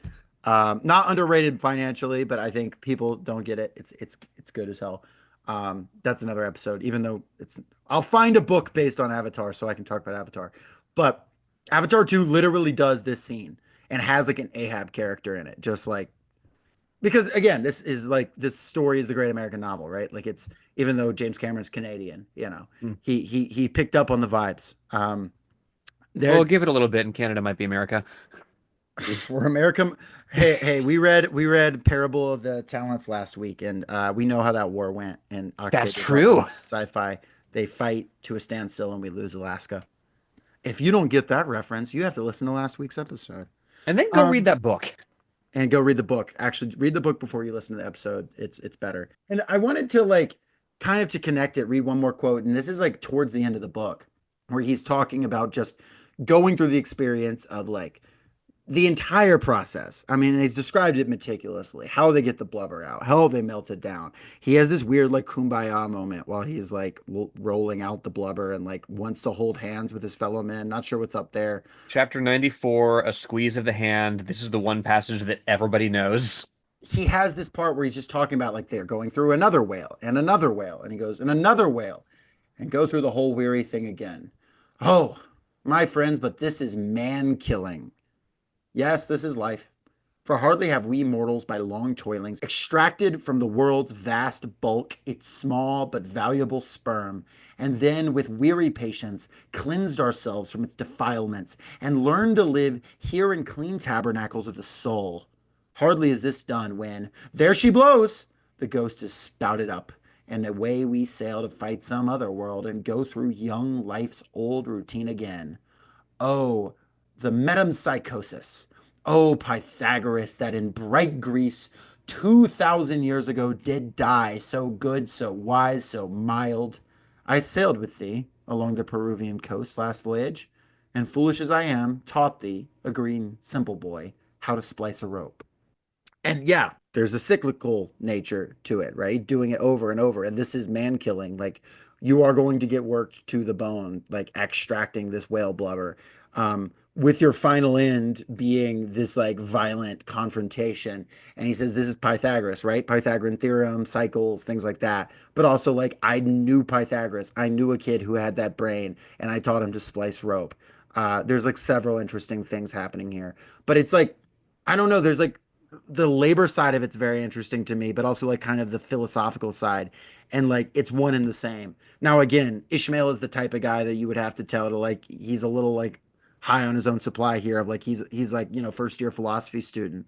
But like he is working on some stuff here, you know? And indeed, like it's so there's the material and there's also the immaterial, right? That brings there's a bit in chapter 114, the Gilder here, where Melville's really cooking as regards the sea, right? It's before this last stretch of the book, this last 70 pages or so, where they get into the hunt and the most harrowing bit of it. And here we go. At such times, under an abated sun, afloat all day upon smooth, slow heaving swells, seated in his boat, light as a birch canoe, and so sociably mixing with the soft waves themselves that like hearthstone cats they purr against the gunwale, these are the times of dreamy quietude, when beholding the tranquil beauty and brilliancy of the ocean's skin, one forgets the tiger heart that pants beneath it, and would not willingly remember that this velvet paw but conceals a remorseless fang. And it's like, look, like there's it's one last pay into the beauty of the sea to my mind, because like if it doesn't keep you coming back, then like the hell to come would surely keep you away. Yes, Mhm. Shiloh, I agree. Like, look, I understand, but to be clear, it's really cool out here. I think there's also just a general, like, in that and all of it, like this just general limit to what humans can understand. Mm, Mhm. That's like running through this whole thing. Like there is a like you are looking at the sea and you know there's something big under it and you don't quite know what it is. Again, I know we keep coming back around to like the cosmic horror element. mm, But I know even before we were like talking, Isaac, you mentioned you were interested in the concept of like, you know, there is limits to human understanding and like and he's playing at the edge of that. Did you have any more like thoughts on that like element of it? Because I feel like a lot of this is him like here's all the information I have, and it's inadequate because our boat gets wrecked anyway, you know? I mean, part of it is just like, as limited as human understanding is, it like we can push it quite far is the thing. I mean, the one of the chapters I think about a lot is it's called the chart. Earlier in the book, like in the my edition's like 490 pages. It's like in the 110 somewhere in there. But it's like it goes over how Ahab like goes into his room every night, his cabin every night, and like modifies his chart, and he's able to like precisely identify when and where one specific whale will show up at what time of year in all the oceans of the world, like tracking migration patterns and like Mm. currents and all that, and like tracing its like comms like like triangulating his location based off of like stories that have been told about him. And just, the fact that he was able to do that much, like, our knowledge is unlimited, but it's also like quite extensive. I mean, like, for all we don't know about the ocean, we can also like grow organs and like create stars in labs. Like, Mm, and again, it comes back to that point of like, but to what end? Because like we can make stars, yes, but instead of using them largely to provide electricity, they're just sitting there waiting to be dropped on cities to vaporize people, This right. knowledge, instead of all this knowledge of like the ocean's currents, instead of being used to further humanity, like Ishmael's knowledge is being used to kill one whale, a mission that, well, it succeeds and gets everyone killed, and then all that knowledge is just gone right away. Like all that work for Mhm. what in the end? Like there was Hmm. no posterity to it. So like again, to what end was that knowledge? That's really well put. Like there's a reading recommendation first for the listeners, Longitude by Dava Sobel. It's a short book and it's all about like the process of basically developing the science of measuring longitude in the earth and like distances at sea. It's really intriguing. There's a lot of drama to it. But also, yeah, what you say about incredible knowledge and correlation of these disparate sort of points of information, advancing the boundaries of our knowledge, and how that can be used for good and for evil. That's literally there's a bit toward the end that I really liked that I highlighted here. Yeah, here we go. God help thee, old man. Thy thoughts have created a creature in thee, and he whose intense thinking thus makes him a Prometheus. A vulture feeds upon that heart forever. That vulture, the very creature he creates. And of course, Prometheus, like Greek myth, he's known for bringing fire to mortals, right? And kickstarting this incredible advance. But what knowledge is Ahab bringing to us? He's not. This is all for him.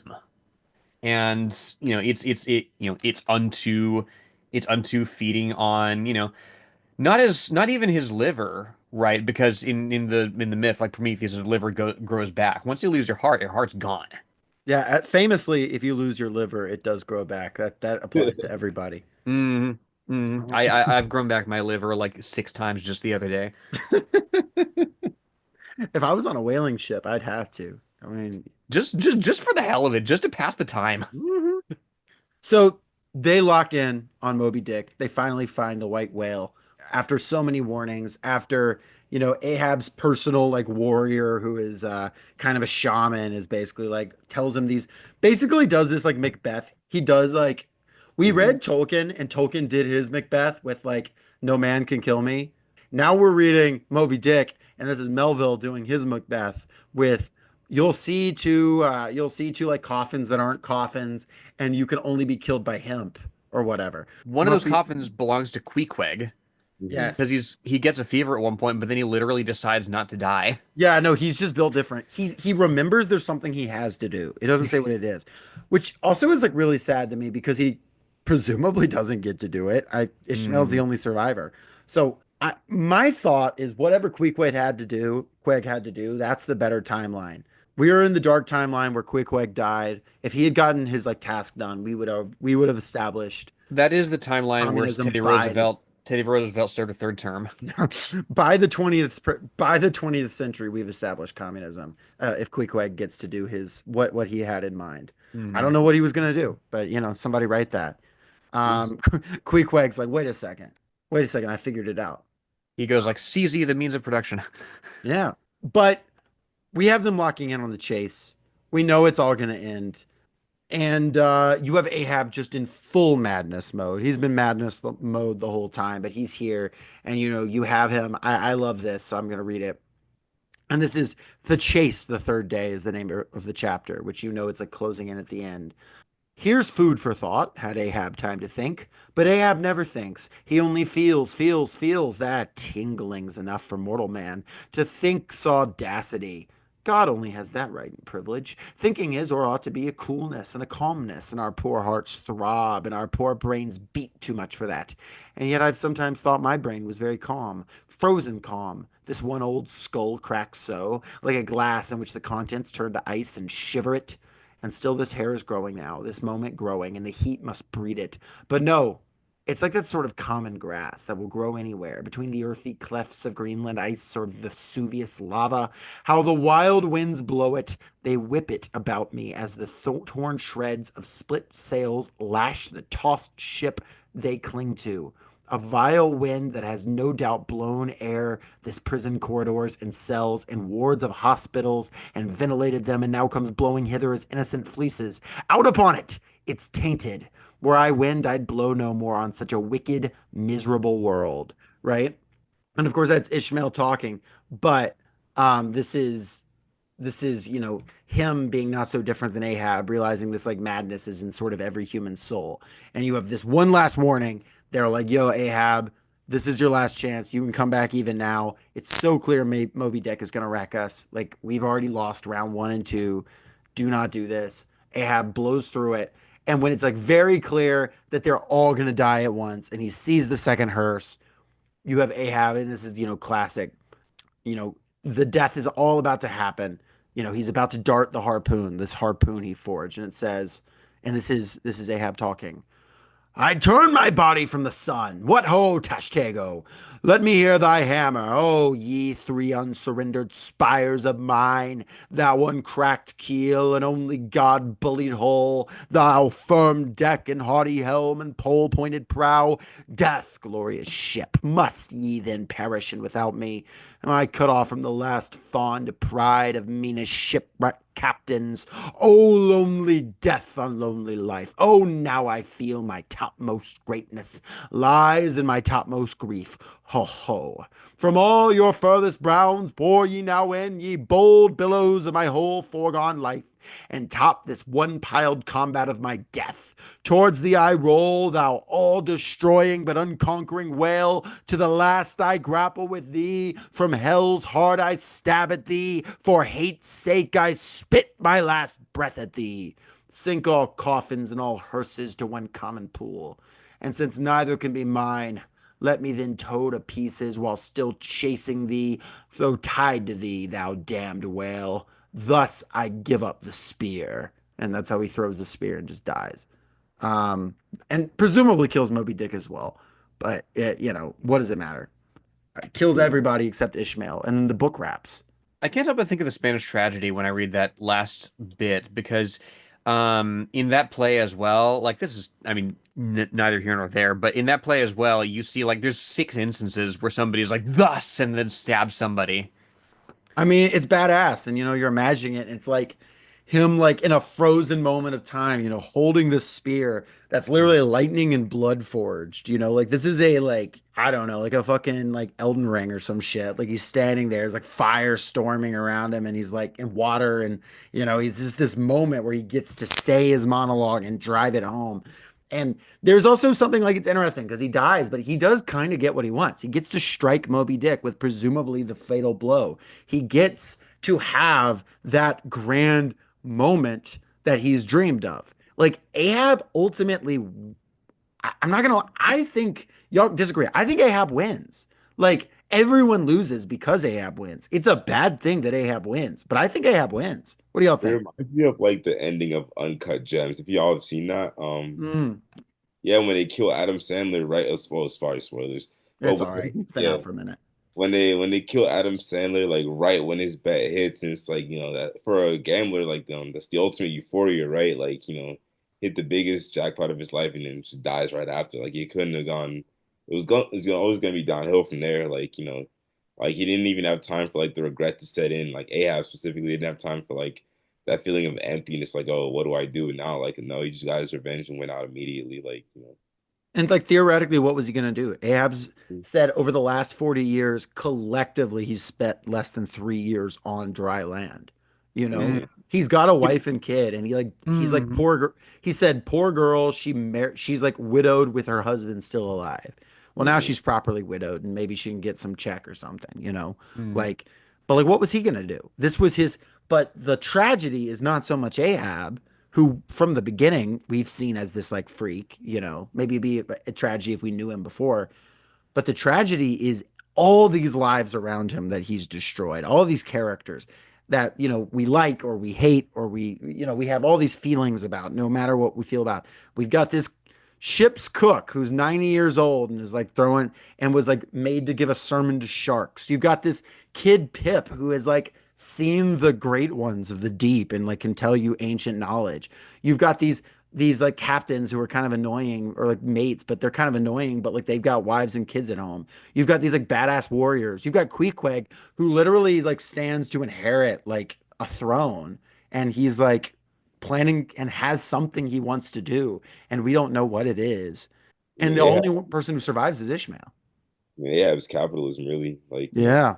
all this death and destruction for the vain pursuit of a few. So, Yeah. That's true. Like the fact of like, and Ahab isn't even sole owner, sole shareholder in the ship, but like it's a paradigm whereby one person with this sort of power over this capital, over these resources, one person through his hubris and through his obsession can drive it all to ruin. And again, Jacob, like what you mentioned about Queequeg being a prince back home on his island of Rokovoko, like which doesn't exist, of course, but in this setting it does. Like that's it's potentially the fate of like nations Right. that rests on this shit. And it's like one guy who literally like we run across ships that are like loaded down with sperm. They got girls on there, like everything they could ever want. They've succeeded in every possible way a whaling voyage could succeed, and he could turn around at any moment and just like cut his losses and make a bunch of money from this oil that Melville reiterates again and again is very valuable. And he's like, nah, 99% of ship captains like quit before they get their revenge. Yeah. yeah. You know the crew had to be mad as hell, like going past the other ships, and they like literally have like women and like alcohol and shit. They're like, what? They're like they've turned their ship into the club over there, and we're like, we've gotta like what? Go die? Well, and But like they literally, do, like it's a funhouse mirror of this shit, right? Because like in chapter 115, right, the good ship Bachelor, right, that they run into, that's like the really cool like party ship. What if they got nailed to their main truck instead of a doubloon, like a lamp that Yeah. they can fill with sperm? Like they've got loaded down with sperm. Like everybody is like chests and whatnot. Like every spare fucking thing is filled with this stuff that can be rendered into like oil and whatnot. They can literally just like they can just chill and they can keep the ship lit up with all this shit and still have stuff left over to be set for like a good long time. And what does the Pequod have? It has this like promise of like maybe catching the whale. Um, and again, there's a bit where people are like, yeah, like it's a doubloon. I've seen fucking doubloons. And then the epilogue, which by the way got cut out of a lot of original editions, which is, I guess it doesn't take away that much, but I do appreciate that we have it. Because it does tie together like the thing about the coffin, which I think is a good circular thing, is Ishmael manages to live in Queequeg's coffin, and the ship earlier, the Rachel, that was looking for some lost sailors, the son of the captain, which Ahab, of course, refused to help because he's Ahab. It says at the top, it has a quote, and I only am escaped to tell thee, which is from the book of Job, because in the book of Job, his children die in this like horrible accident, and only like one guy escapes to tell him the story of how it was all destroyed, of how this happened. Which of course we've already had the Job connection with the Leviathan many times. But at the end it says, the coffin like buoy, and this is literally the last sentences. The coffin like buoy, shot lengthwise from the sea, fell over and floated by my side. Buoyed up by that coffin for almost one whole day and night, I floated on a soft and dirge-like mane. The unarming sharks, they glided by as if with padlocks on their mouth.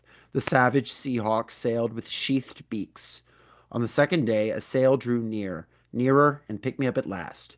It was the devious cruising Rachel, that in her retracing search after her missing children only found another orphan. And that's it. It's over. He's an orphan of this ship. And, we don't know what Ishmael goes on to do aside from at some point in life entertain a bunch of Spaniards. But like, we don't know if Rachel finds their whatever. We don't know anything. We don't. And it's not a happy ending, but I think by probably like page 30, you probably know where this shit's going. And how's If you're this not ready, then you've not been paying attention. for sure, for sure. And how does this hit you the first time you get to the end of this, Isaac?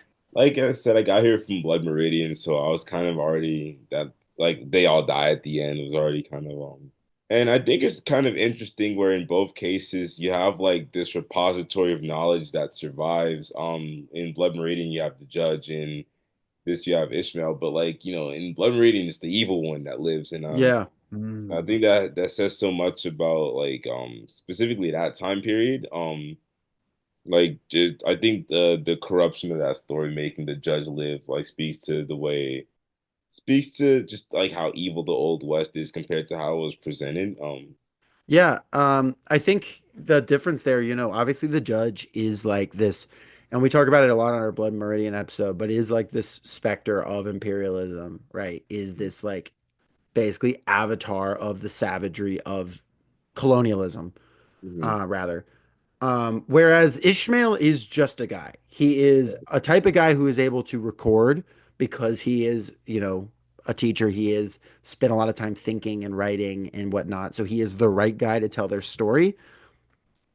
But he is just your average crewmate. He probably makes the exact average amount of everybody on the ship. He has a pretty unremarkable but still critical job. Um, he's kind of just someone who managed to be there and make it through. There's a randomness to it, and he's the guy who can tell the story. And he's probably the guy who can tell the story the most objectively. At least it's how we feel. But he's also this guy that like is clearly profoundly impacted from it. This whole time he's speaking in very broad philosophical terms. And it's like, yeah, because this is a guy who like witnessed this type of destruction. Now this is the type of way this guy talks. It is interesting that like he came to the sea to flee death and he escaped death, but like was the only one. I don't Mhm. know quite what he's getting at with that, but it certainly is something interesting there too. Like Melville's cooking something. There's so many like lines and why like if you wanted to do like the It's Always Sunny in Philadelphia guy going crazy with the like chart and like yarn connecting shit, you really could with this book. Like there's so many like connections and like I know there's whole books written on breaking down this book. I kind of like just see the spider webs appearing every time I'm like tracing one thing to another thing. It's like he had a lot going on here. Yeah, I mean, like you said, you can make a whole podcast about this book alone. I mean, like every page, like you said, like every sentence, like you can really just dig. It's either gonna be like the most insightful thing you ever read. Part of like one of the reasons why I love this book is just like it's kind of a quote book you can keep on like a coffee table and just flip Yeah. it on the page and found like just the most profound shit. Like it's fascinating. Or just some conversation topic of something. Like what is he talking about here? What do you think? Like there's a reason like I think it getting this title, the great American novel that a lot of people have called it that is it's not just because, it's really good. It is. But just because it contains so much. It has so many multitudes in it and it has despite having this very narrow focus on whales and whaling, Hmm. you see how much one narrow avenue of work and pursuit ties to everything else. And Hmm. that's very interesting too. Like, none of this gets done without the whalers. None of this gets done without the oil. You can trace these patterns down to history. You can trace these patterns down to mythology. You can trace it to industry, to war, to imperialism, to wherever you want to trace these different things. And I think that's like part of what makes it so effective and so all encompassing. And it's like why we're still talking about it now. Mm. I also think it's fascinating just how hyper specific fields of knowledge can get. Mm, It's like a little bit before I read this book, I had like this epiphany. I was falling like in a rabbit hole, and just you ever get that moment you finally realize like the depths of your own ignorance, like you finally learned enough to realize you actually don't know shit. yeah. So it's just like falling down one rabbit hole of one subject, like and you fall so deep into it and you realize you can spend like your entire life studying like fucking insect wings, like of all Yeah. the infinite things. Hmm. There's like some of the smartest people you ever met who like hyper focused on like just studying like just one very specific thing, and there's like infinite things like that, and then infinite things beyond that that we'll never understand. So it's just like just the depths of knowledge that there is to be had, like It's also fascinating. just writing this with like, I mean, it sounds trite, but like he can't Google this information. He's pulling this stuff like This is all, if he's got a spreadsheet, it's a paper and pen, quill Yeah, pen spreadsheet. Like just the legwork that goes into this. When you hear the like his wife, basically she was like obsessed with making him have no menial task work to do.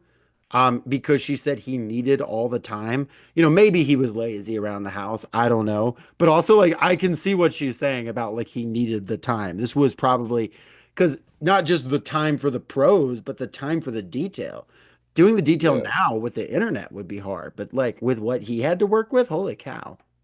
Yeah, it's I kept coming back to the challenge of not being the target audience for this book, frankly, because we have the internet, as you say, we can look up what whales are, or at least in our day and age, we think that we have a grasp of the grandeur and the scale of these creatures, and indeed of the industries that revolve around them, right? And the way that they're integrated into the human experience and into civilization, energy, trade, all that.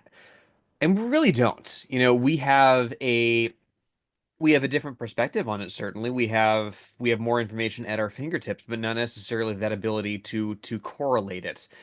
And that's what books like these are for. That's what authors like these can do.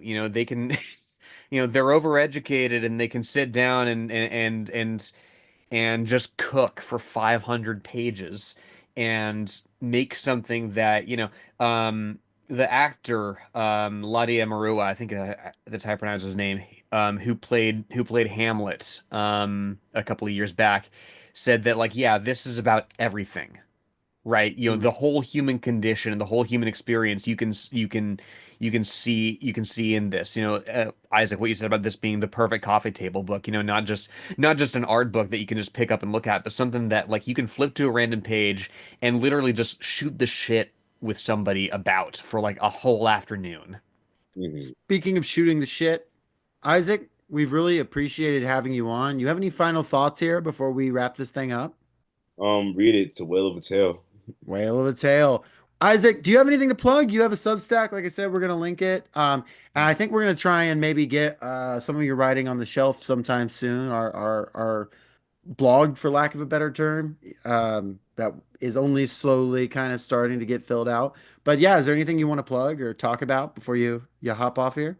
Join Pan if you haven't. Yeah, PSL Action Network. Absolutely. We'll link that in the thing as well. Y'all know we stay promoting that. Um, Isaac, I've told the story on the pod before, but like within like the first 6 months of us starting this podcast, we got an email that was like, y'all have sold out to the PSL, and that killed me. I was like, where do you think we met? Like, If anything, we sold out to this podcast. right, like, huh? It was so funny. It was like, you think they're paying us? Like, what do you mean we sold out? Like, it was so fun. It was such a funny, like, one of the first like listener emails I ever got, and I was like, Oh. we've gotten some funny ones. Most, to be clear, listeners, most of your emails are fantastic. I love them. They're great. Give us your thoughts on this episode and on what we should do next and all of that. Well, Well, appreciate y'all. And Lenore, do you have any good, funny closing things? You typically have something good to well, I close mean, on. first of all, we have thoughts on what we're gonna do next, don't Oh we? God, yeah, we know what we're doing next. I want to forget. Yeah. Y'all, next It's an week is undertaking. it is quite an undertaking, and like I feel like we're gonna need an undertaker by the end of it. We're talking about Harry Potter, y'all. And not just one episode about Harry Potter. We are doing a mini series about Harry Potter, about why it got famous, why liberals loved it, J.K. Rowling's whole deal. We're getting into the shit on Harry Potter. Yes. I've said before on, I think it might have been on fucking Twitter. So I got rid of that a long time ago. But I've said before that like we would do a full year of Harry Potter fan fiction before we did fucking Harry Potter. But like it'll be a good time. It'll be cathartic because it looms large and it's certainly worth grappling with. And talking about grappling with things, I do want to play us out with that one passage that everybody knows, if y'all will permit me. Squeeze, squeeze, squeeze. All the morning long I squeezed that sperm till I myself almost melted into it. I squeezed that sperm till a strange sort of insanity came over me, and I found myself unwittingly squeezing my co-laborers' hands in it, mistaking their hands for the gentle globules. Such an abounding, affectionate, friendly, loving feeling did this avocation beget, that at last I was continually squeezing their hands, and looking up into their eyes sentimentally, as much as to say, "Oh, my dear fellow beings, why should we longer cherish any social acerbities, or know the slightest ill humor or envy? Come, let us squeeze hands all round, nay, let us all squeeze ourselves into each other. Let us squeeze ourselves universally into the very milk and sperm of kindness." Yeah, I knew you wouldn't let us get through that episode without reading that quote. I knew it was happening at some And point. y'all, it is worth that is chapter 94, and it is worth the journey there. Everybody have a good one. Thank you. Peace out.